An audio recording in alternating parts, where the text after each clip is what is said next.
മൂന്നാം ക്ലാസ്സിൽ 2023 നടന്ന താരീഖിൻ്റെ വാർഷിക പരീക്ഷയുടെ ചോദ്യപേപ്പറാണിത്. മാർക്ക് 50. നമുക്ക് ചോദ്യങ്ങൾ നോക്കാം.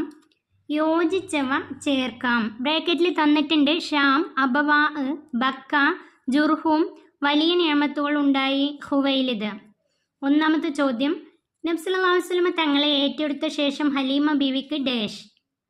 നബി തങ്ങളെ ഏറ്റെടുത്ത ശേഷം ഹലീമ ബീവിക്ക് വലിയ നിയമത്തുകൾ ഉണ്ടായി. 2. ഇസ്മായിൽ അലൈഹിസ്സലാം വിവാഹം കഴിച്ച ഗോത്രം. ഇസ്മായിൽ അലൈഹിസ്സലാം വിവാഹം കഴിച്ച ഗോത്രം ജുർഹൂം. 3. മക്കയുടെ ഉപനാമം. മക്കയുടെ ഉപനാമം ബക്ക. 4. നബി സല്ലല്ലാഹു അലൈഹി വസല്ലമയുടെ മാതാവിന് രോഗം ബാധിച്ച സ്ഥലം അബവാ. നബി സല്ലല്ലാഹു അലൈഹി വസല്ലമയുടെ മാതാവിന് രോഗം ബാധിച്ച സ്ഥലം അബവാ. 5. സിറിയയുടെ മറ്റൊരു പേര്. സിറിയയുടെ മറ്റൊരു പേര് ഷാം. 6. ഖദീജ ബീവിയുടെ പിതാവ്. ഖദീജ ബീവിയുടെ പിതാവ് ഹുവൈലിദ്. 2 വീതം എഴുതാം. 1. നബി സല്ലല്ലാഹു അലൈഹി വസല്ലം തങ്ങളുടെ പെൺമക്കൾ. നബി തങ്ങൾക്ക് 4 പെൺമക്കളാണുള്ളത്. സൈനബ്, റുഖിയ, ഉമ്മു കുൽസും, ഫാത്തിമ. ഈ 4 പെൺമക്കളിൽ 2 പേരാണ് എഴുതേണ്ടത്. സൈനബ്, റുഖിയ, ഉമ്മു കുൽസും, ഫാത്തിമ. ഏതെങ്കിലും 2 എഴുതിയാൽ മതി. 2. നബി സല്ലല്ലാഹു അലൈഹി വസല്ലം തങ്ങളുടെ മകനായ അബ്ദുള്ളയുടെ ഉപനാമം ത്വയ്യിബ്, ത്വാഹിർ.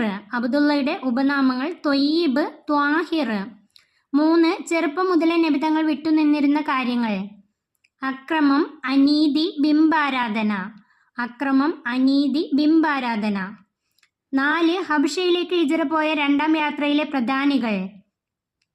ഉസ്മാൻ ബിൻ അഫ്ഫാൻ റളിയല്ലാഹു അൻഹു, അബ്ദുറഹ്മാൻ ബിൻ ഔഫ് റളിയല്ലാഹു അൻഹു, സുബൈർ ബിനുൽ അവ്വാം റളിയല്ലാഹു അൻഹു.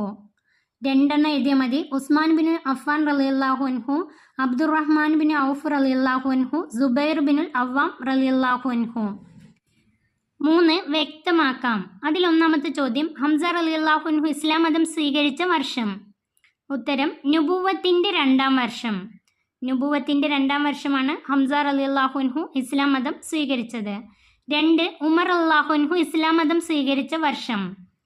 ഉമർ റളിയല്ലാഹു അൻഹു ഇസ്ലാം മതം സ്വീകരിച്ചത് നുബുവത്തിൻ്റെ 6ാം വർഷം. നുബുവത്തിൻ്റെ 3. ഹബഷയിലേക്ക് ഹിജ്റ പോകാൻ നബി സല്ലല്ലാഹു അലൈഹി വസല്ലം കൽപ്പിച്ച വർഷം. അതിൻ്റെ ഉത്തരം നുബുവത്തിൻ്റെ 5ാം വർഷം. ഹബഷയിലേക്ക് ഹിജ്റ പോകാൻ നബി സല്ലല്ലാഹു അലൈഹി വസല്ലം കൽപ്പിച്ച വർഷം നുബുവത്തിൻ്റെ 5ാം വർഷം. 4. നബി സല്ലല്ലാഹു അലൈഹി വസല്ലമയുടെ മകനായ ഇബ്രാഹിം എന്ന കുട്ടിയുടെ മാതാവ് മാരിയത്തുൽ ഖിബ്തിയ. ഇബ്രാഹിം എന്ന കുട്ടിയുടെ മാതാവ് മാരിയത്തുൽ ഖിബ്തിയ. ഉത്തരം എഴുതാം. 1.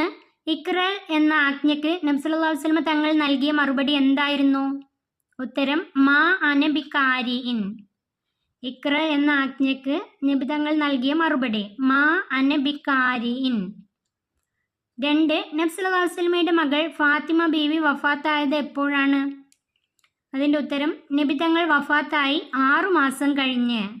നബി തങ്ങൾ വഫാത്തായി 6 മാസം കഴിഞ്ഞാണ് ഫാത്തിമ ബീവി വഫാത്തായത്. 3. ഖദീജ ബീവി ത്വാഹിറ എന്ന പേരിൽ അറിയപ്പെടാൻ കാരണം.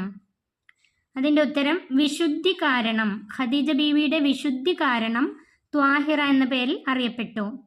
4. ഖദീജ ബീവിയുടെ സേവകന്റെ പേര് എന്താണ്? അതിൻ്റെ ഉത്തരം മൈസറത്ത്. ഖദീജ ബീവിയുടെ സേവകൻ മൈസറത്ത്. പൂർത്തിയാക്കാം. 1. നബി സല്ലല്ലാഹു അലൈഹി വസല്ലം ജബലുൻ നൂറിൽ ഹിറാ ഗുഹയിലായിരിക്കെ ജിബ്രീൽ അലൈഹിസ്സലാം ഡാഷ്. നബി സല്ലല്ലാഹു അലൈഹി വസല്ലം ജബൽ നൂറിലെ ഹിറാ ഗുഹയിലായിരിക്കെ ജിബ്രീൽ അലൈഹിസ്സലാം വഹിയുമായി പ്രത്യക്ഷപ്പെട്ടു. ജിബ്രീൽ അലൈഹിസ്സലാം വഹിയുമായി പ്രത്യക്ഷപ്പെട്ടു. 2. പൂർവ്വവേദങ്ങൾ പഠിച്ച പണ്ഡിതനായിരുന്നു ഡാഷ്. പൂർവ്വവേദങ്ങൾ പഠിച്ച പണ്ഡിതനായിരുന്നു വറക്കത്ത് ബിനു നൗഫൽ. വറക്കത്ത് ബിനു നൗഫൽ. 3. ഖദീജ ബീവി വഫാത്താകുന്നതുവരെ നബി തങ്ങൾ മറ്റൊരു ഡാഷ്. ഖദീജ ബീവി വഫാത്താകുന്നതുവരെ നബി തങ്ങൾ മറ്റൊരു വിവാഹം ചെയ്തിട്ടില്ല. 4. 42 വർഷക്കാലം നബി തങ്ങൾ അബൂ ത്വാലിബിൻ്റെ ഡാഷ്. 42 വർഷക്കാലം നബി തങ്ങൾ അബൂ ത്വാലിബിൻ്റെ സംരക്ഷണത്തിലായിരുന്നു. ഇത് പറഞ്ഞത് ആരാണ്? 1. ഈ മരച്ചുവട്ടിൽ വിശ്രമിക്കുന്നത് ഒരു നബി അല്ലാതെ മറ്റാരുമല്ല. അതിൻ്റെ ഉത്തരം നസ്തൂറ എന്ന പുരോഹിതൻ. ഇത് പറഞ്ഞത് നസ്തൂറ എന്ന പുരോഹിതൻ.